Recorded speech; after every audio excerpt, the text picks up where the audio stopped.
You won't believe how well RFK Jr. is doing in the polls. It's almost unheard of for an independent candidate to be doing so well. In this video, we're going to tackle RFK Jr.'s polling, and we're also going to talk about how he's doing it. Right here on Calling It Out. Originally, RFK Jr. was running as a Democratic candidate. So the establishment, for the most part, pushed him aside. I've come here today to announce my candidacy for the Democratic nomination for President of the United States.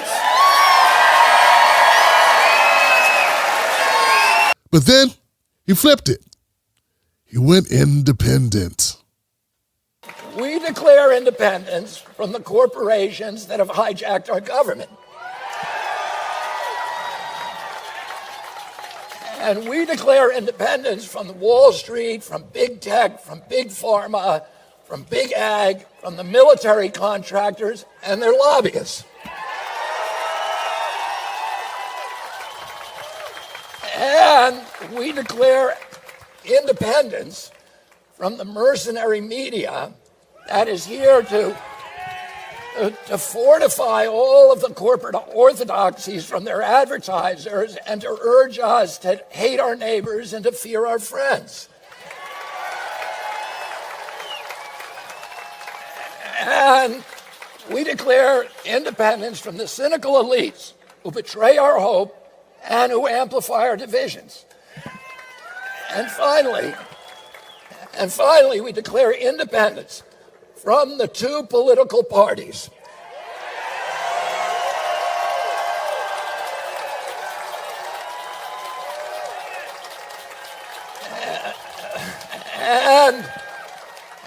And the corrupt interests that dominate them and the entire rigged system of rancor, of rage, of corruption, of lies that has turned government officials into indentured servants for their corporate bosses. So now we find ourselves at a point where RFK is doing pretty well in the polls. In fact, extremely well for an independent candidate. He has a very unique cross-section of voters right now. Voters that aren't interested in Biden and aren't interested in Trump, but are looking for something different. He's doing extremely well, particularly among young voters. Boy, he's crushing it. We're talking 38% of the vote among those 18 to 34, higher than both Biden and Trump, according to the Quinnipiac poll carried out in October. His performance progressively worsens in proportion to voters' age. He only wins 14% of the 65 and up vote. Well, those numbers run up aside and pokes a hole in the tire of those ideas that RFK Jr. is only doing well with voters who have a fond memory of his uncle, John F. Kennedy. Looks like he's making his own way.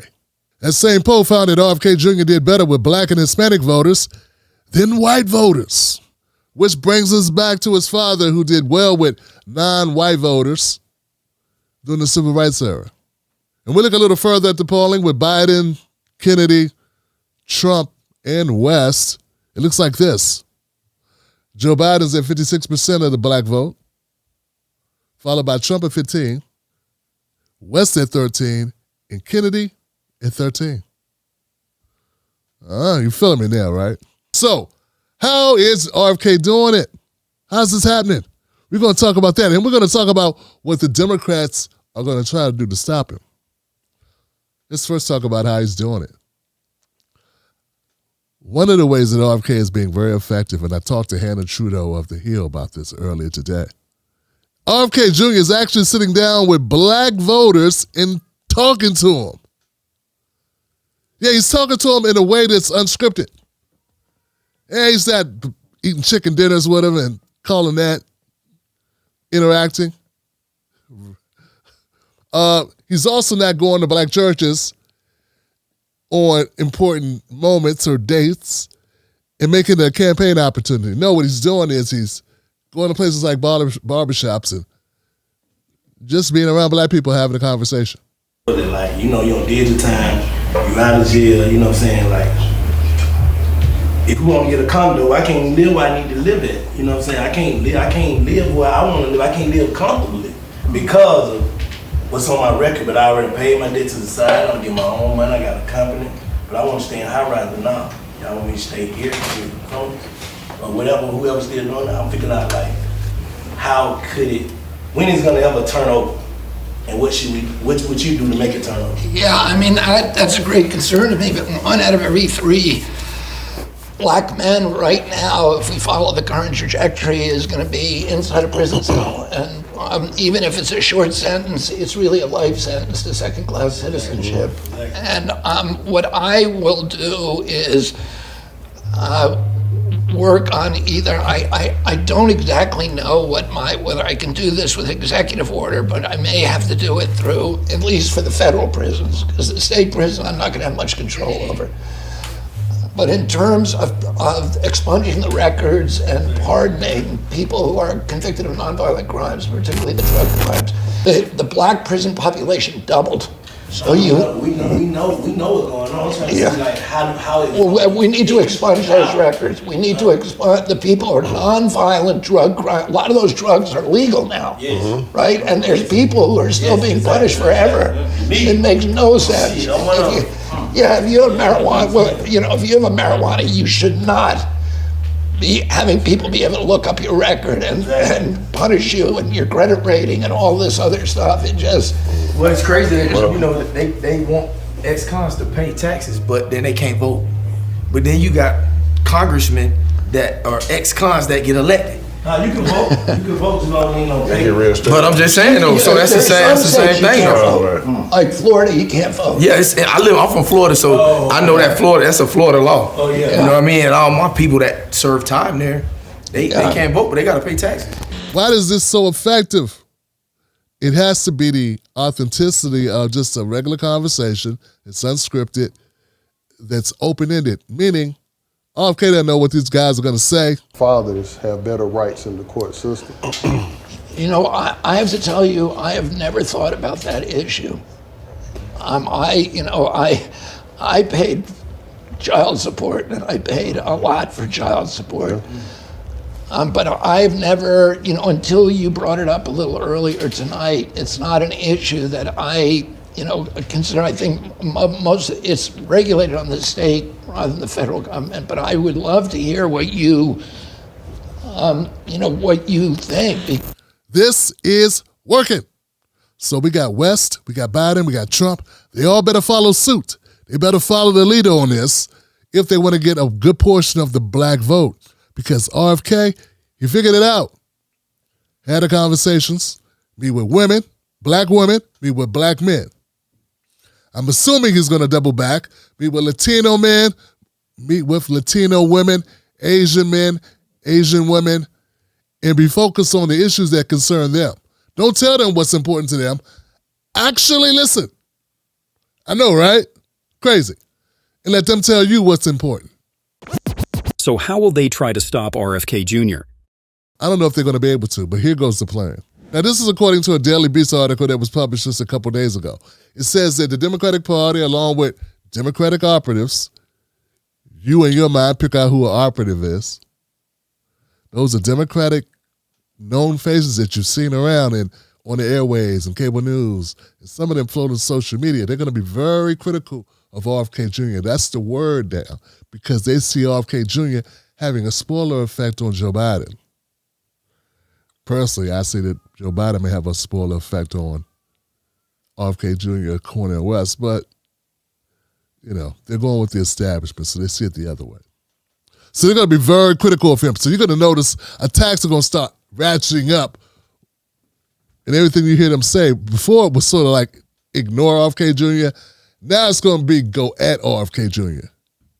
They're going to seek to cut his legs out from under him. The reason why they got to go after him is because he's attracting both independent voters who don't want Biden and those voters who were against the vaccine as well. So it's not just anti-vax vote, but it's also the anti-Biden vote.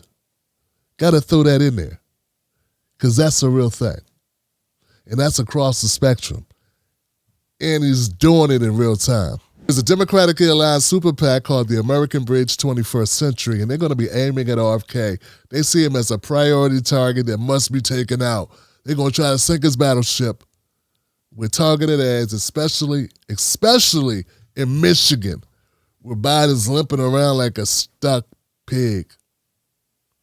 Now, the reason why is a lot of reasons. Not RFK Jr. Those are self-inflicted wounds with upset, pissed off Arab voters who don't see Joe Biden supporting Palestinians. Who knew there was a price to pay for funding wars or bombing campaigns, which is more like what's happening in Gaza? So they're going to target not only the anti-vax claims about Kennedy saying he's an anti-vaxxer, but they're also going to go at his donations. See, some of the people that have donated to Donald Trump have also donated to Kennedy. They're going to tie him together with donations. Yeah, they're going to tie him to Trump. Orange man bad, also Kennedy man bad. I don't know. That's the game plan. As for the DNC, they want to make the claim that Kennedy is tied to a super PAC and is taking money and getting help with his campaign illegally, violating FEC regulations, and it's going to throw a whole bunch of stuff to the wall that most voters don't care about. Because our campaign financing in America is so corrupt, no one likes it. So how effective this can be, I don't know. But that's one of the tactics that the DNC is taking. Kennedy is such a threat because Kennedy is a fundraising dynamo, man. They're just throwing money at this guy, and this guy's taking it. He's raking in the dollars.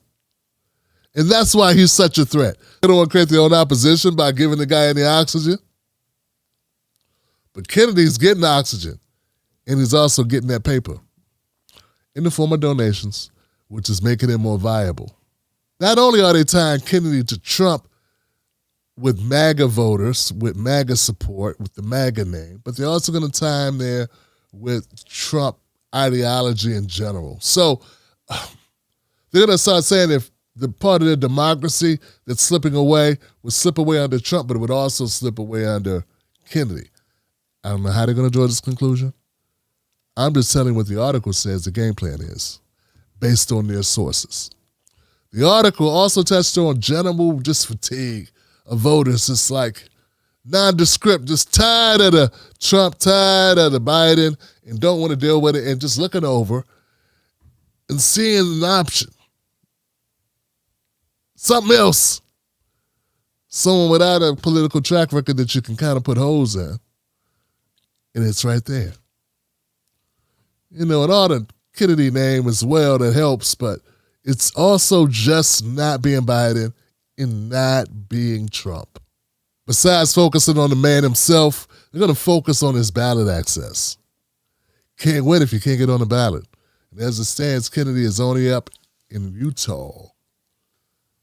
And the Democrats want to do everything they can to keep it that way. So expect them to start challenging him in every state in the union that they got flex. That's right. Dirty pool will be played, Johnson. I know. Who knew? The party that's screaming about saving their democracy is going to steal our democracy to save it. See what I'm saying? You see it. You see it. Now, I don't know how effective the Democratic Party is going to be at throwing water on Kennedy, but this I know. Kennedy has the right idea. He ain't just going after Trump voters. He ain't just going after Biden voters. He's going after all voters. Who do you think you will draw more voters away from, Donald Trump or Joe Biden? I mean, I hope to draw equal numbers from both of them. So RFK Jr. is sort of like David Alighieri talking to Eddie Murphy in Boomerang. Why do you always have to have all the girls, Marcus? Do you have to have all the votes? Yes. Yes. He has to have all the votes. So he's not discriminating. He wants to punish Trump and punish Biden. I think he may be a little bit more lenient on Biden because he was a Democrat. But the fact that the Biden administration won't give him Secret Service protection, what's that about? I think they're giving Nikki Haley Secret Service protection, but not RFK Jr. If anybody's got a precedence for needing Secret Service protection, it's probably RFK Jr. So by popular demand, that's my RFK Jr. wrap up. Remember, my name is Tim Black. This is Calling It Out. Subscribe to the channel now for more updates. We don't want lip service. We want actual policies. Policies over party.